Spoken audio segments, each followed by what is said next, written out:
limites que foram disponibilizados na lista.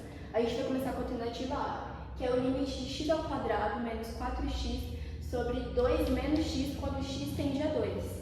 A primeira coisa que a gente pode fazer é a substituição direta de x por 2, que deve ficar 2 ao quadrado menos 4 vezes 2 sobre 2 menos 2. 2 ao quadrado é 8, 4 vezes 2, 8. Dividido por 8, que vai dar 0 sobre 0. A gente vai encontrar uma indeterminação no limite. Depois a gente vai fazer a queda dos quadrados, que deve ficar x vezes x mais 2 vezes x menos 2. Agora aqui, o resultado, a gente vai calcular o limite. Só que a gente vai riscar o que se repete e manter o sinal negativo do numerador. Portanto, a gente vai calcular agora o limite de x menos x vezes x mais 2 quando x tende a 2. Fazendo a substituição direta de x por 2, vai ficar menos 2 vezes 4, que vai dar menos 8. Portanto, o limite de x quando tende a 2 é menos 8. Vai. Agora na questão F, a gente vai calcular o limite de 6x ao cubo mais 5x sobre 3x ao cubo menos 2x ao quadrado menos 1. Tem uma repetição de maior grau, que seria o 6x ao cubo e 3x ao cubo, como tem aqui na conta. Depois a gente vai fazer a simplificação dos coeficientes, que seria calcular um novo limite. Então, é o limite de 6 mais 5 sobre x ao quadrado sobre 3 menos 2x mais 1 sobre x ao cubo, quando o limite de x tende ao infinito. Portanto, a gente vai cortar isso aqui e vai substituir por 0, né? Então, 6 mais 0 sobre 3 menos 0 mais 0. Vai ficar 6 sobre 3 e o resultado é 2. Portanto, o limite de 6x ao cubo mais 5x sobre 3x ao cubo menos 2x ao quadrado menos 1, quando tende ao infinito, é 2. Na questão G, a gente vai descobrir o limite de x ao quadrado sobre seno de x quando x tende a 0. A primeira coisa que a gente vai fazer é ver se tem uma diferença. Portanto, a gente vai substituir o x por 0, que vai dar 0 sobre 0, que o limite fundamental trigonométrico diz que é 1. A gente vai reescrever a fração, portanto, x vezes 1 sobre seno de x sobre x, a gente vai de novo aqui aplicar os limites. Então, o limite de x quando x tende a 0 vezes limite de x sobre seno de x quando x tende a 0. A gente sabe que aqui é 1, devido ao limite fundamental trigonométrico, então vai ficar 0 vezes 1, que é igual a 0. Portanto, o limite de x quando tende a 0 é 0. O exercício 2 pede que nós calculemos a reta tangente do gráfico da função f de x igual a x ao quadrado menos 4, que passa pelo ponto de abscissa igual a 3. Um ponto precisa de referencial nos dois eixos.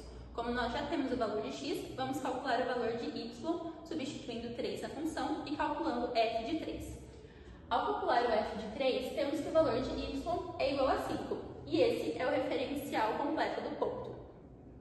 Para calcular a inclinação, que é dada pela derivada, utilizamos a regra do tombo e a regra da derivada de constante, chegando à derivada final de valor 2x. Para saber a inclinação exata da reta que passa pelo ponto x igual a 3, nós substituímos 3 no valor da derivada, calculando f' de 3 e chegamos ao valor 6, que é o nosso coeficiente angular. Tendo o coeficiente angular, para fazer a representação no GeoGebra, nós informamos a função original f de x igual a x ao quadrado menos 4. Ele traça graficamente essa função, que é a linha verde. Nós indicamos a localização do ponto, que está na localização y igual a 5 e x igual a 3, o ponto A, e pedimos que ele dê a reta tangente da função que passa por esse ponto. Com isso, ele informa a equação da reta tangente y igual a 6x menos 13, que é exatamente a equação que nós calculamos manualmente, o que comprova a veracidade do nosso cálculo. Aqui nós temos a função f de x e elevado a x elevado a 2 mais 2 elevado a 5. Aqui nós utilizamos a regra do tombo, então o 5 vai vir para cá. 5 menos 1, porque o 5 tem que ser subtraído por 1, vai ficar 4.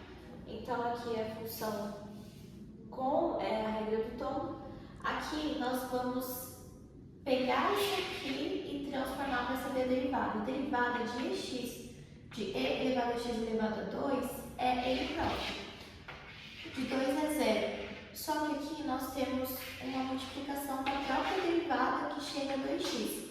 Aqui, para chegar ao resultado final, nós vamos pegar o 2x, multiplicar com 5, 10x. Aqui o x, na regra, ele só se repete. Então, nós vamos repetir. Aqui é só a repetição dele também.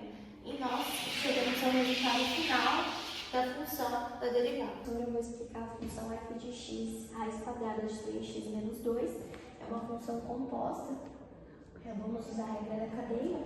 Aqui nós transformamos a raiz aqui, elevado a 1 sobre 2. Nós fazemos a regra de tombo, colocando aqui o negativo, porque é 1 sobre 2 menos 1.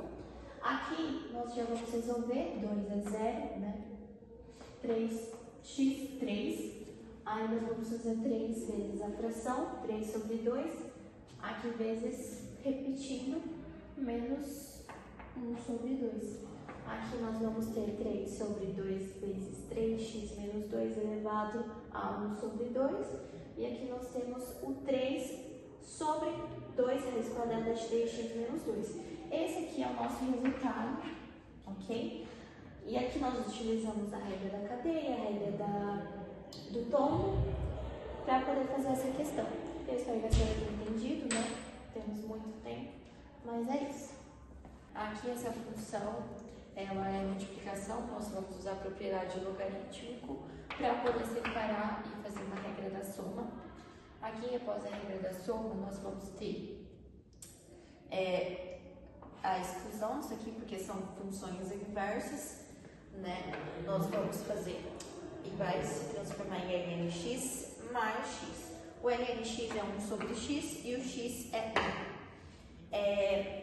Após isso, nós vamos fazer f uma linha, f duas linhas, que dá esse resultado. F uma linha, 1 sobre x mais 1, f duas linhas, 1 sobre x elevado a 2.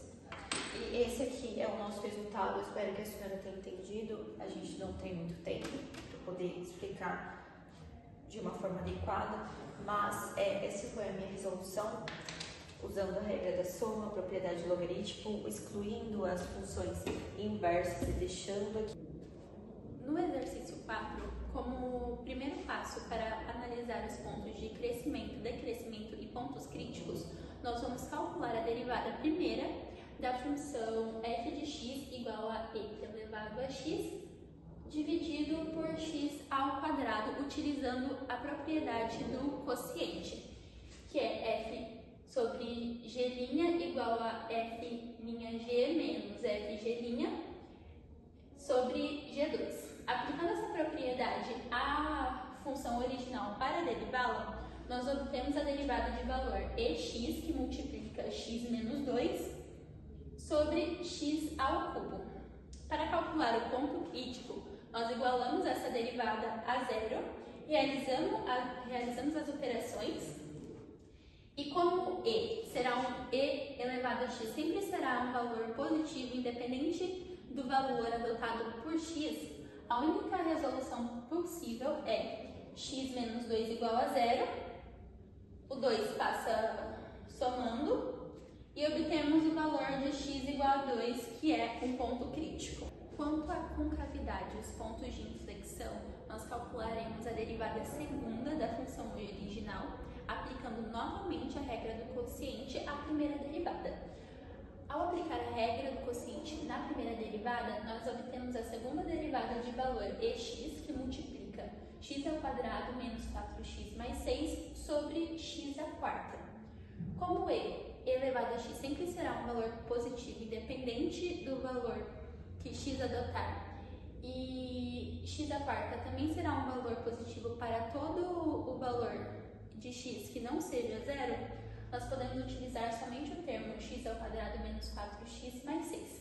Para calcular os possíveis pontos de inflexão, nós igualamos esse termo a zero e calculamos o delta dessa expressão de segundo grau. Ao calcular o delta dessa expressão de segundo grau, nós chegamos ao valor menos 8. Isso indica que o delta é um valor menor que zero, o que significa que a concavidade é positiva e voltada para